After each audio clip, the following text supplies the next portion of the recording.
ITMA 2023 Revisited with the future of textile technology. Hello everybody and welcome to the ITMA 2023 Revisited podcast. In this podcast series, we will bring you insights and updates on the main textile technology, innovations and trends showcased on the last ITMA International Textile Machinery Exhibition in Milan in June 2023. For any visitor, this show must have been overwhelming in terms of number of exhibition booths to visit, demonstrations and conference sessions to attend and experts to talk to. For this reason, Textile ETP, Europe's community of textile researchers and innovators, has teamed up with CEMATEX, the European Committee of Textile Machinery Manufacturers and owner of the ITMA show, to bring you bite-sized knowledge on the various innovations presented at the fair. In my discussions with business leaders and technology innovators, I will also discuss ongoing technology and market trends and explore the bigger picture of the digital and sustainable transition of the global textile economy. My name is Lutz. I'm the host of ITMA 2023 Revisited podcast. Thank you for tuning into the show. In the interest of constant improvement of this podcast, I'm very eager to hear listeners' feedback and encourage you to leave your feedback on our social media channels such as LinkedIn, X, also known as Twitter, and YouTube. You find us everywhere with the handle Textile ETP. And if you like this podcast, please leave us a review on whatever podcast player you listen to us. But now on to today's conversation.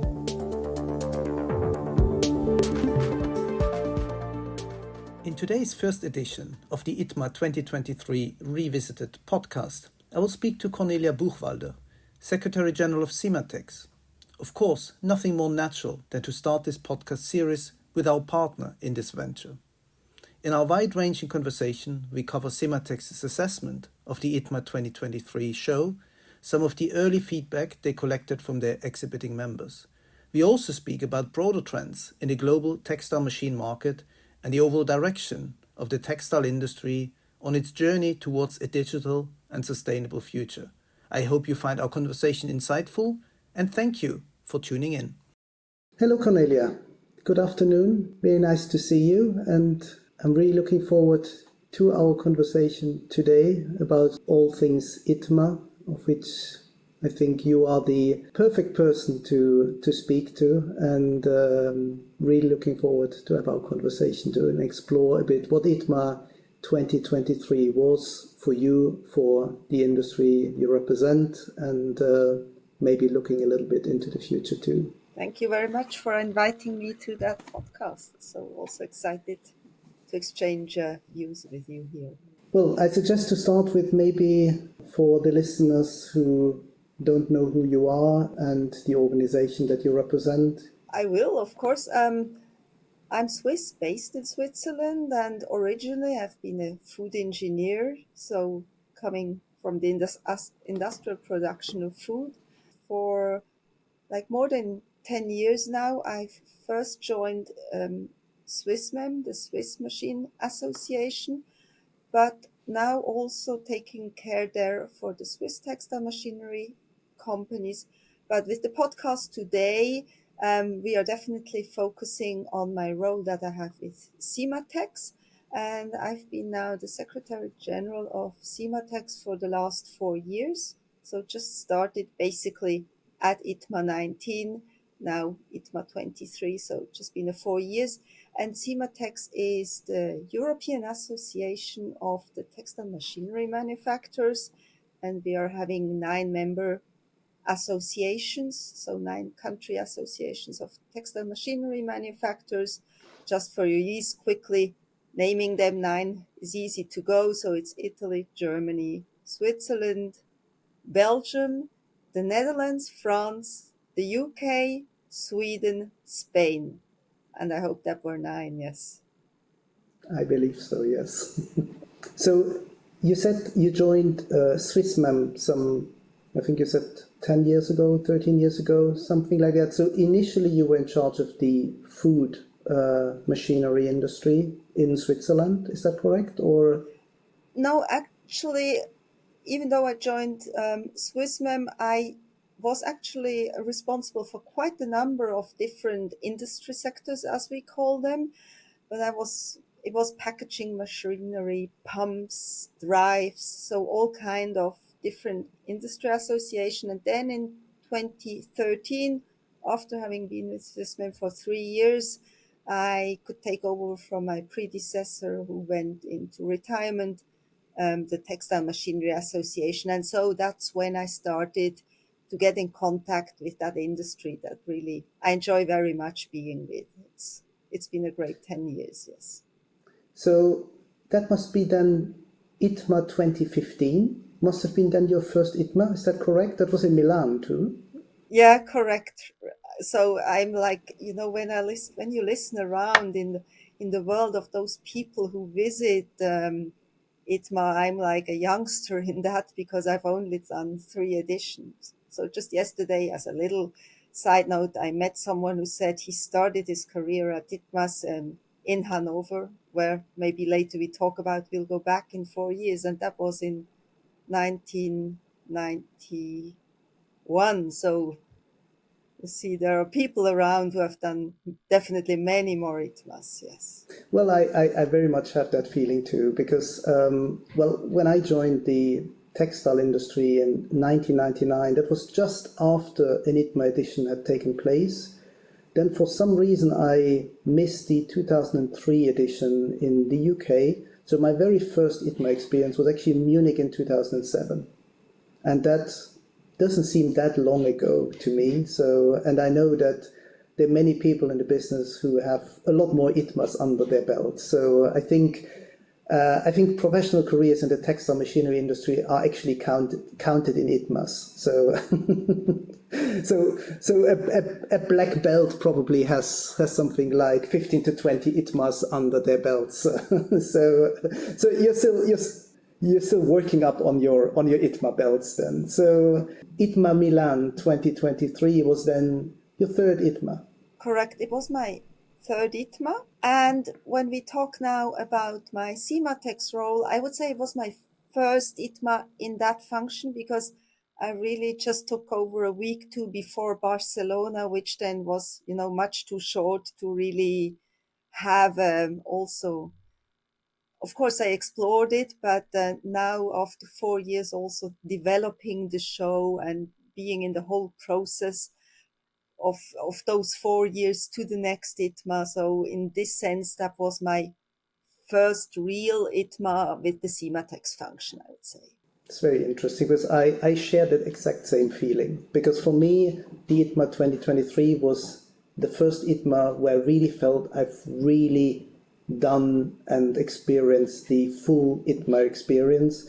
Because all my previous editions I basically saw as a visitor, and I usually spend a day or two, and it's simply not enough. Even this year, including the build-up day as an exhibitor, I spent 7 days there, and still when I left, I said, well, I want to stay here. I want to continue, and so I think it's that feeling that I think many people have, and well, one of the terms that is, I think, even often used by you and your colleagues is sort of ITMA is the Olympics of the textile industry and the textile technology, obviously with the idea of taking place every 4 years. But there were 2 other terms that I heard which I liked very much. That was one textile entrepreneur who said to me, for him, the opening of an ITMA, it's like when he was a kid and he was allowed into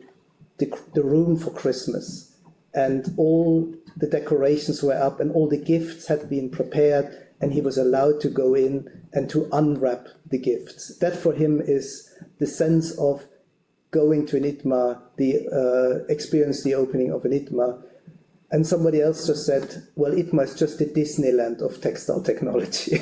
And I have both these terms in a certain way, because it is, I think it's exciting, it's overwhelming, it's there's just so much to see and to do. Maybe just 2 more points to the Olympics. You were right, the 4 years was one reason, but I see 2 more reasons why calling it the Olympics. One is we move in location, and we have it's always also exciting for many when they come to a ITMA to find out where the next one will be, because you never know about it. And then secondly, when you go to Olympics as an athlete, you often at least the last 6 months prior to the Olympics, you dedicate all your training to the event itself. And that's what I see with many of our members, the exhibitors. It's a really hard task to prepare for the show. I mean, when you go as a visitor, you just see the booth, it's all running nicely, but all the way for coming there, having the machines ready, having, all the nowadays also more the digital amenities. I mean, the videos, the 3D, you have a lot more on the booth these days than only the machines, which are still, I guess, to us, one of the most important, seeing them. But yeah, these are more aspects, but I agree with you. So yeah, let's maybe switching then to ITMA Milan 2023. So just on a very sort of high level, what is your takeaways? What are your key takeaways from that show, which was clearly impressive? Anybody who has been there can only describe it as really a big show, as a successful event, as something that people I spoke to all were very positive about. So what are your main takeaways from the event? Obviously, and maybe explain to listener also what the relationship of CEMATEX and ITMA is. Maybe for some people it's not fully clear. So maybe I just start for me with the easy bit of it, the relation between CEMATEX and ITMA. As said, CEMATEX, the association that 9 European associations are members of, these 9 together in early 50s, they were taking the path to not having one textile machinery exhibition in each country of Europe, but those 9 decided to come together and to just organize one exhibition in Europe, and that's the ITMA. So the brand ITMA belongs to CEMATEX. So CEMATEX is the owner of the ITMA brand. That's why also we are very much, of course, involved in the organization, that we do not do ourselves, that we dedicate to a third party, to ITMA services, who organize the show, but CEMATEX being the owner and therefore also, of course, being in the development of the show, the features we add to it, the themes we give to it, what we want to show, I mean, as side events and so on. So that's the first bit. And then the second question was my takeaways. Probably come more to the technologies in a moment. But for me, also having the hat of an organizer, it was about seeing what is behind such a show. What does it need, as we said, to organize it and to make it happen? But as you said, I think everyone is eager to show either something new to an existing product, to an upgrade, and so on. And I think this time, not surprising to anyone, and we can go deeper in a moment, but it's all about sustainability. I know many cannot hear the word per se, but there's of course so much in it. And then a lot about still we need to develop digitalization. It's not new, we know it, it's been there. But for many of the solutions we need to provide in the future, this is just necessary to develop. So these were like 2 of the main themes we can go into later. But it was a bit like you said, you could have stayed even longer. And for me, the takeaway was also, I mean, the 7 days were just not enough. And many wouldn't agree that they want to have a longer exhibition. And that's not, I mean, what we are talking about. But I could have also needed more to see all that has been shown in all those halls. What's the general feedback that you get from the industry in terms of what ITMA 2023 was for them, how they assess? Because you're always excited during the show, of course, but then there are contracts signed, there are big announcements made and so on, a lot of that probably having been in the works already before. But many things are then also becoming a bit clearer with a little bit of distance to the event. What are the main themes that you've heard from the colleagues, whether in the industry or in the sister associations? I think the show as such, during the show, it was great. We had good visitorship in quality and in quantity. Many of the companies for 7 days through, they were really having lots of discussions, existing projects, new projects. But then, as you say, always it's a question of what really materializes and how fast does it materialize. And there we have to say, at the moment, I think we all know we have quite a difficult economic situation that our industry. I've just recently had the one or the other call with members, and there's still definitely room for hopefully positive outcomes. And well, you have to say also with ITMA taking place every 4 years, you can't time the economic cycle perfectly each time. So I think in some ways, I remember ITMA has been quite lucky in a way to avoid some of the, let's say, most unsuitable moments to organize a fair. I remember 2007, 2011, the financial crisis in 2008 and 9 could be avoided. Then COVID, in a way, 2019, 2023, you avoided the worst of this crisis in a way, but you can't time the economic cycle. And we know that these things are reality, and some of these investment cycles are also longer. So I think that's probably fair to say that some of the judgment will still be out, and in 6 months and 12 months, the picture may be quite different. Maybe cycling back to the themes that you mentioned, and I fully agree, as a visitor, you would really struggle to find a stand where the word sustainability wasn't in some form or shape present. Some aspects, I think, have been present at the fair forever. Themes like energy efficiency, like water efficiency, and these kind of things, I think, have been continuous themes because they just make economic sense. But I think we also look at some newer themes that may not have been so present in previous fairs. When I look at things like recycling, bio-based or natural materials and so on, these are, I think, a few themes which I would say we saw much more strongly this time around than maybe 4 years or 8 years ago. Is that also something that you can confirm? Yes, I absolutely confirm this. And what I think recycling and the fibers, new fibers, and I think what was really also a bit striking to me was that, some years ago, everyone was developing for him or herself some solutions, but now with EU textile strategy, all the legislation coming into place, I see also on our industry that there is much more collaboration. And there was always, of course, on some levels, there were cooperations, but this time they were also promoted and marketed more strongly, that they really show solutions, recycling, the textile machinery, the fiber producer, the spinner, that you see those joint projects on the challenges that we have now. And that is something that I also see as very positive, and we need to have that. And we have seen different projects, be it in the recycling. I've also heard about projects with non-wovens, with the paper industry, with different technologies, also from other technologies being brought together to find solutions for the challenges we have, for the textile waste that will come up in the EU once we have to collect textiles and find ways to reuse it in a good way. That's interesting, as you say. Then I think we come back to the theme of collaboration, but maybe staying for a moment also with the EU strategy, so where obviously the focus is a lot on sustainability and circularity. What is the sense from the textile machinery industry in terms of how do they view these developments? Do they view these as an opportunity, as a threat, as a big question mark? What is the sense that you get from your members in terms of that policy change? That is quite substantial and quite unprecedented, I would say.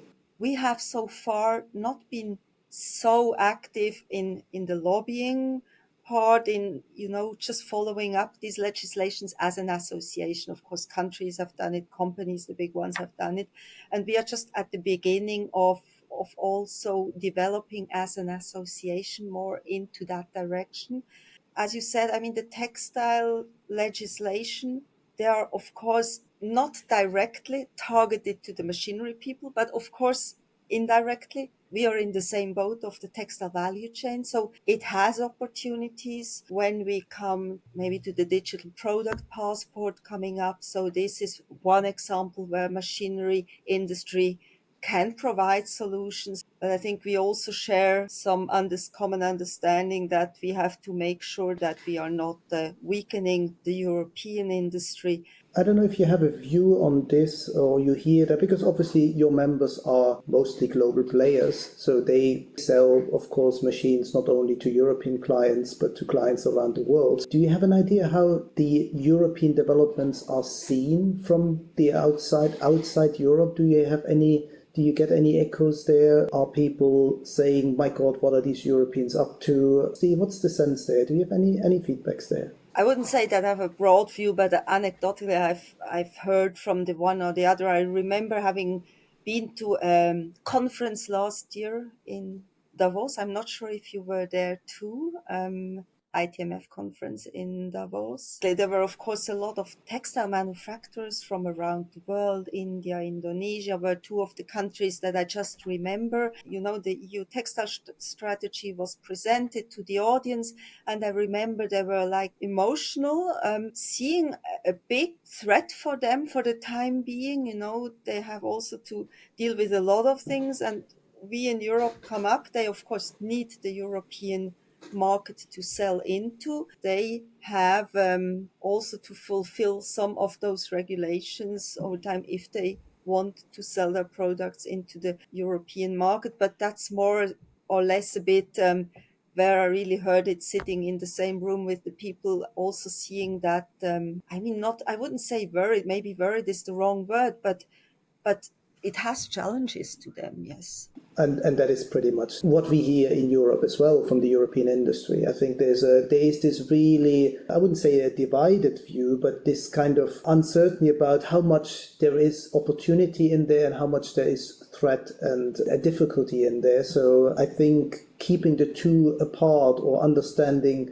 which of the two is, let's say, the dominant factor is not easy. It's not easy for an industry because these things are also so complex. And one of the elements you mentioned, and maybe we come to the point of digitalization now, is, of course, the whole subject of supply chain traceability, transparency, and then related to that, the concept of the digital product passport. And there I fully agree that the underlying data, or a lot of the underlying data that producers or retailers of the end products will need to have available and make available to their customers and their consumers will actually have to come from data that will be captured on the machine level. On the one side, I think a lot of digitalization is already a reality in textile machines today, so you can probably track and optimize a lot of the operational data of a spinning machine, a weaving machine, and so on and so forth. But then capturing data is one thing, but doing the right thing with this data and making sure that the data is safely handled, it's efficiently handled, and so on, that is still a big challenge. So I can see that this is a kind of, apart from the sustainability, clearly it is a selling point. But what is the view from the textile machinery industry? Is it something that you can offer a lot of options to your customers who will struggle to use all these different options that you give them?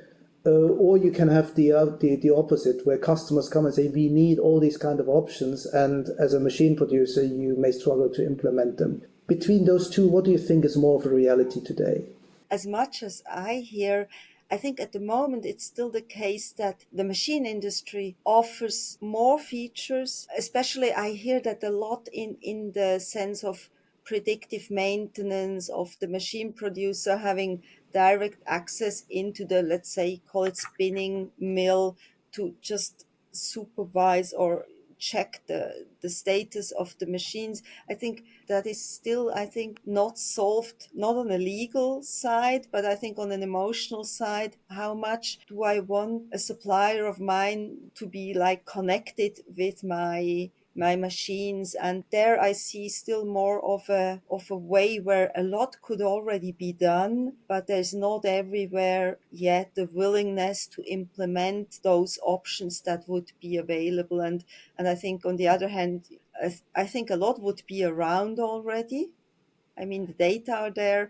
I think the connectivities with machines, predictive maintenance, and so on, a lot is implemented on the machine or available, but it's not taken full use of it. I think it's a question of having a very important use case of the data. And I think here the digital product passport will provide for many things a very, very clear use case.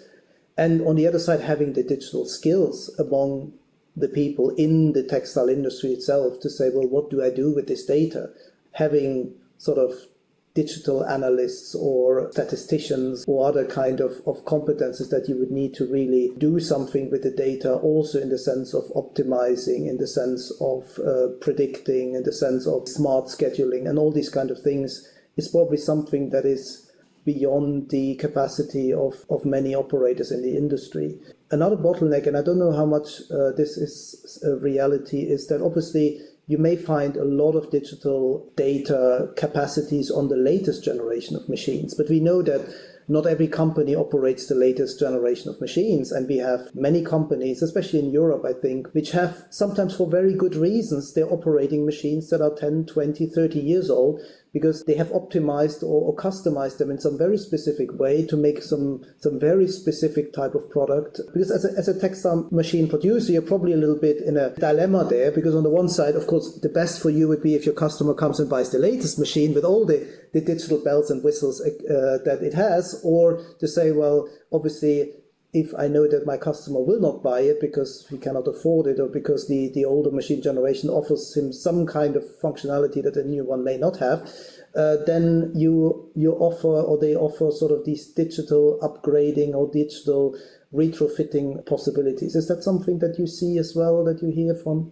Definitely, because I mean, we can talk a lot about sustainability, about what is sustainable or not, but in many cases, even though if the machine isn't latest generation, keeping it for some more years, as you said, but often it is also sustainable, of course, if a machine can run further for a longer time, but then agree with you, it doesn't have also on the energy efficiency and so on, and digitalization on what is possible.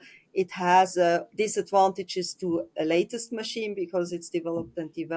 I think nowadays companies also see that a part is driven by legislation. You have to become also as a company more sustainable and offer various options. I mean, not by legislation, but when you look at your, business model, I see with many companies that this is definitely becoming an important part of their portfolio, to look at the elder machines and upgrading them in whatever is possible and necessary to keep the machine running for longer.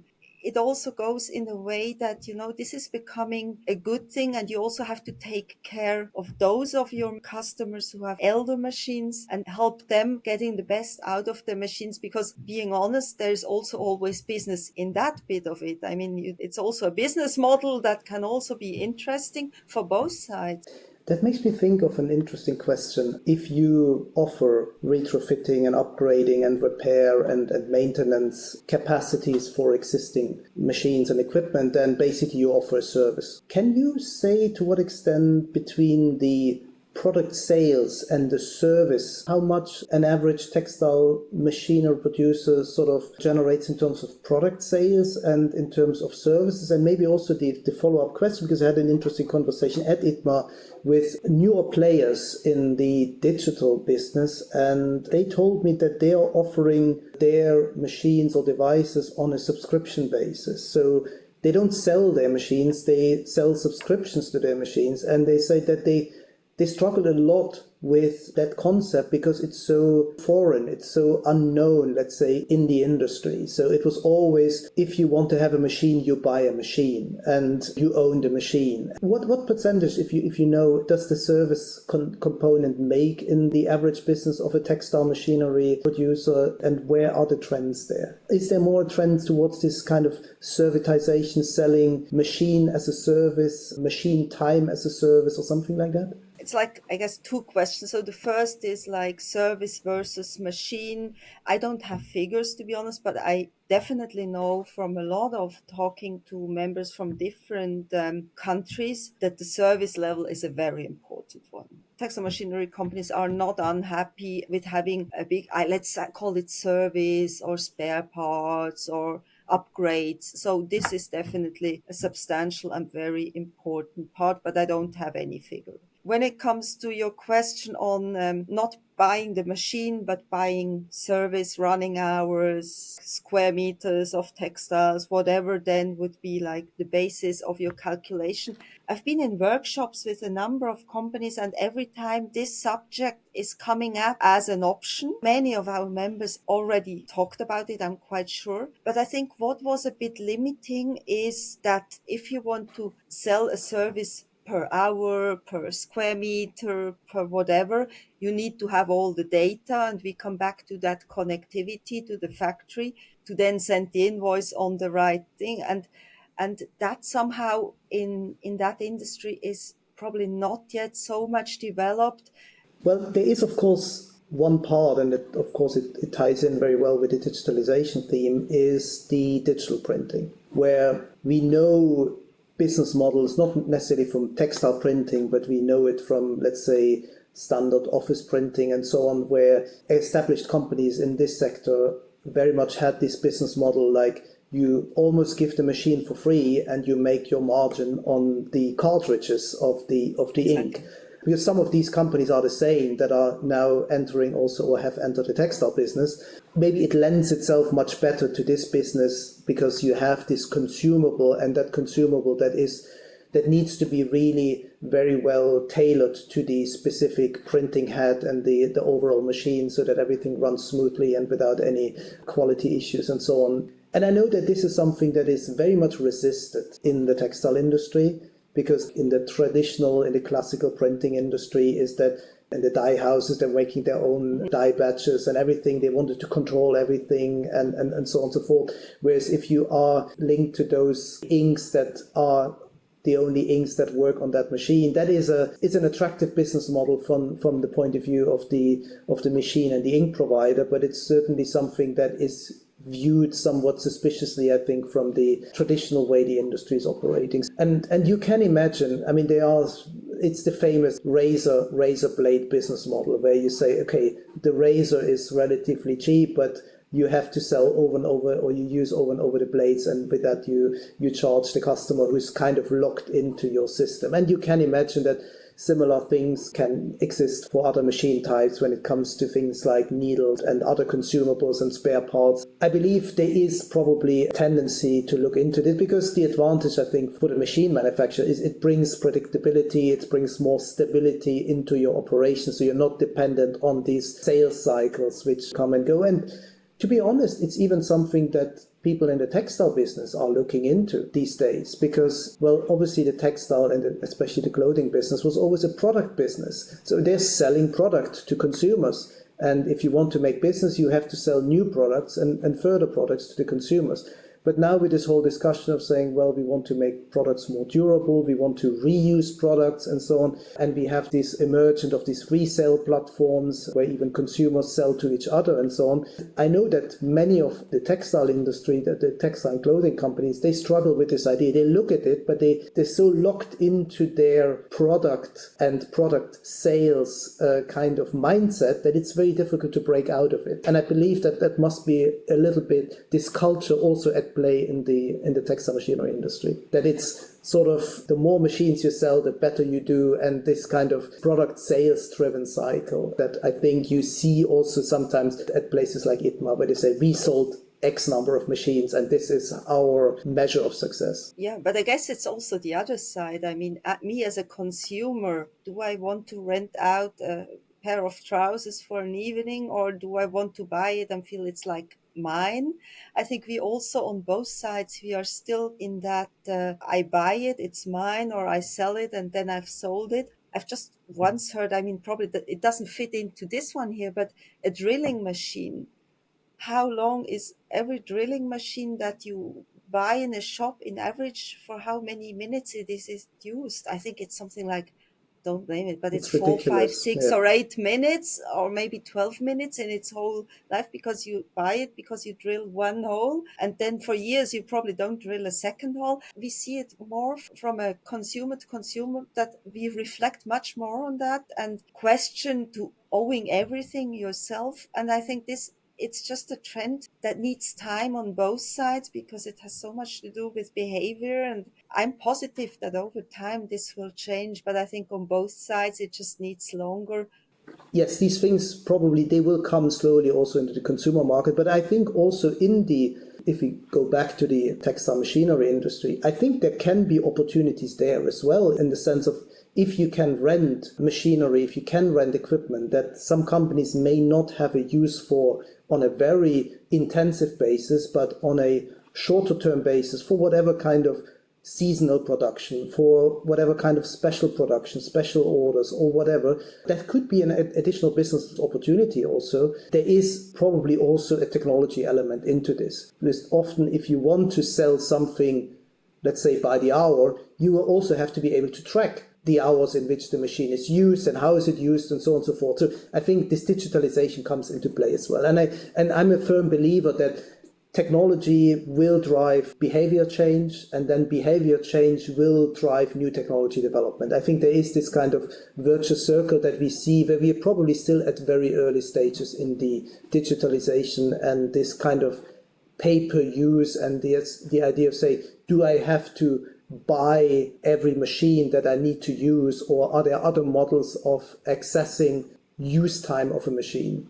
Yeah, and of course, it would also allow producers to come into the market with not as much investment. We know that from, so the investment would, of course, be smaller. So it would allow also more players, more easier entering the market if you have opportunities to rent out or to pay-per-use machines. Well, I think we have transitioned a little bit already in this idea of discussing what are the future trends. So what will the future bring us? And I think it's worth reflecting a bit. And we spoke at the very beginning about the economic cycles that are obviously unpredictable. And we have these, let's say, these shorter economic cycles where, well, sometimes a certain economy is, for whatever reason, into a lower cycle and then the cycle comes back. But we also have these longer cycles, like we have, of course, the long cycle of the emerging economies and the growth in the emerging economies. And this was something that we could see 20 years ago, and we could predict that economies like the Chinese and the Indian and so on economy would certainly grow and would be providing big business opportunities. When we look at this longer cycle, I think there's a little bit of a rethinking going on. From what I hear, and there are many factors at play. We talked about the EU policy changes. I think you mentioned briefly also the issues of inflation, cost inflation, material, energy cost inflation. All of this with COVID and post-COVID disruptions in supply chains, which made companies think about, is it good to have my supply chains so global or so concentrated maybe in one or two countries that may be too far away to manage the supply chain effectively? We have sustainability concerns in terms of what is the cost of logistics, what is the impact of logistics. How do you see these bigger trends playing out? Do you hear discussions, do you hear reflections from your members in terms of how that will impact market trends over the 5, 10, maybe 20 years? Textile machinery producers, it's probably a bit different to the textile produce, because even we see certain shift, the big markets to produce textiles, when we talk on volume, they are still in China, in India, and in the region. That is why I don't see a big change right now then, that the companies, because they have facilities in Europe, but they often, most of them have production facilities in those markets, those two markets, mainly India and China, because that's also where many of the machines are sold. This big picture, I don't think will not change that much, but what I agree with you is that we have seen the vulnerability of supply chains. You say, I think one of the words also of the time is the resilience. So the resilience of the supply chain makes sure that you're well balanced between, of course, financially it must be worth, but you also have to be flexible and able to just sustain your production. And there I see a certain shift, but by now I do not yet see in the textile machinery that like substantial production parts of what has shifted to China, India, to name the two, is really coming back in bigger volumes. That I don't see yet. And I would agree with you. I don't see really a massive, let's say, reshoring or nearshoring trend. I think it will be selective. We also have to be realistic of the resources, especially talking about human resources available in and near Europe for hosting these kind of investments. I think there are some natural factors that even if producers and brands would be willing and interested to relocate parts of their supply chain, it would be very difficult to do that in a massive scale. We will probably be looking at Asia as the, let's say, the dominant textile and clothing production regions for many, many years to come. Maybe some internal shifts probably within Asia, where I think it may become a bit more multipolar. You already mentioned China and India almost in a single sentence. I think Turkey will continue to play a significant role. I'm a firm believer that those shifts that we may see will be gradual and will be rather a broader global diversification rather than a shift, like a massive shift from one country to another country as a dominant producer. Before I was talking about the machinery people, but textile machinery production side, but just one other shift that my members tell me that to them, like Central America is getting more important again, because all the US also going more into nearshoring of their textiles. So we see that there is quite good potential at the moment, Mexico and Central America, that there also the textile production is really picking up. There is investments there. But as you say, that is like a geopolitical reason that there is a certain shift. Yeah, well, that's often, of course, being based in Europe, you sometimes take a little bit of a too Europe-centric view than that there is, I think, the role that a country like Turkey plays for the European market is somewhat similar to a country like Mexico playing for the North American market. But I think also there they will probably also face that issue that they cannot create textile engineers or skilled textile operators out of thin air within a year or two. So I think there's some natural barriers for very rapidly relocation as well. One thing I would like to come back that we mentioned at the very beginning is the subject of collaboration. I think it's a very important subject. I fully agree with you that you could see that on ITMA that you have many announcements between different partners where they provide complementary technology, sometimes also announcements involving a customer of some sorts. I think there is still a reason why the Olympics of the textile technologies continues to take place in Europe, and that is that when we look at the leading edge of technology, a lot of that in terms of textile technology is still happening in Europe, and it happens, and it has traditionally happened a lot in collaboration between European textile machinery producers and very advanced, very sophisticated, very innovation-driven European textile producers. Is that a model that you also see continue, maybe see becoming stronger again, maybe after a period where, of course, there was more focus, obviously, on the obvious growth markets for the textile technology and textile machinery industry outside Europe? But is there a bit of a rediscovery of that collaboration, this European collaboration, maybe also around these themes of sustainability, circularity? And the other question also, and that links more to digitalization, I wanted to ask, when we talk about digitalization, we talk about data. When you talk about data, we talk about exchanging data between different players, between different actors in a supply chain, and it often requires also standards.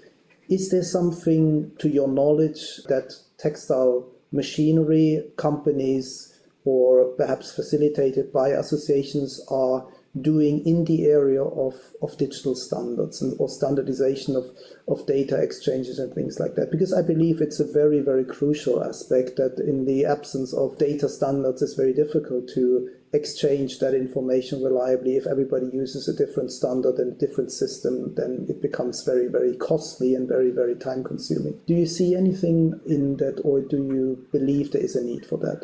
To be honest, I'm not very much in this digitalization, so I don't know the details, but I know from the machine tool industry, there was such a standard created. But to be honest, to really give you a good answer, I would have to dig into it to find out more. Your other question about European collaboration, as you said, I think especially with the legal framework that we have now, that this European collaboration is going to become stronger again. I've just recently also visited a conference, where many of the European universities that's still in the textile industry, textile machinery, textile producers, and they see really this collaboration also with associations, to universities, to members. This network is becoming stronger again, and we see the need.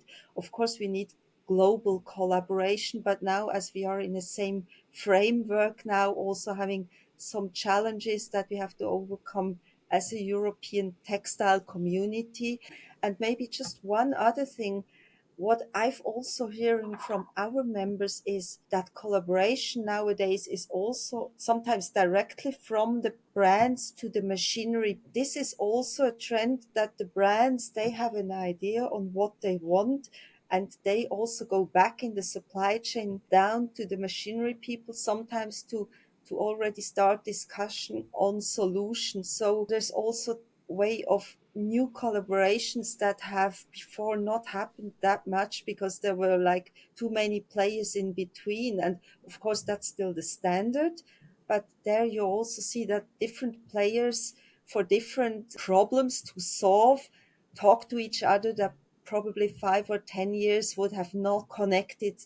Cornelia, with the term new collaborations, you gave me the perfect excuse to talk about our new collaboration that we have agreed to put forward, which is this podcast and a related webinar between CEMATEX and the Textile ETP in the coming months. This podcast was a first in a series of hopefully many to come, and it will be accompanied by a webinar series which will be entitled ITMA2023 Revisited, where we will hopefully have many of the CEMATEX members, the members of the national associations, the textile machinery innovators, to speak to us, to speak to our members about their impressions of ITMA 2023 and their innovations and their views of the future of this industry. I'm really excited to start this journey. Maybe, Cornelia, you want to say something about that too? Yes, as said, I think collaboration was a thing. I said CEMATEX is like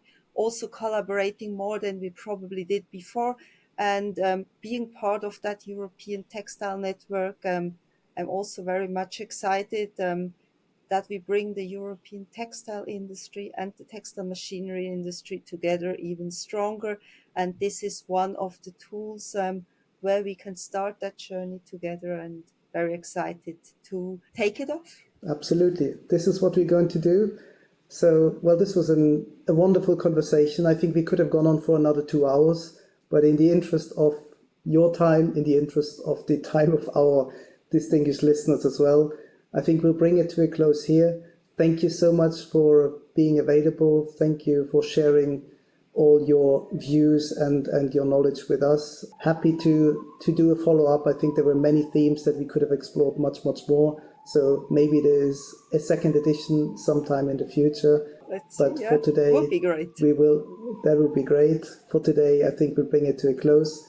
Thank you very much, and I'm looking forward to go on this ITMA 2023 Revisited journey together with CEMATEX. I thank you, Cornelia, for being with us here today. Thank you.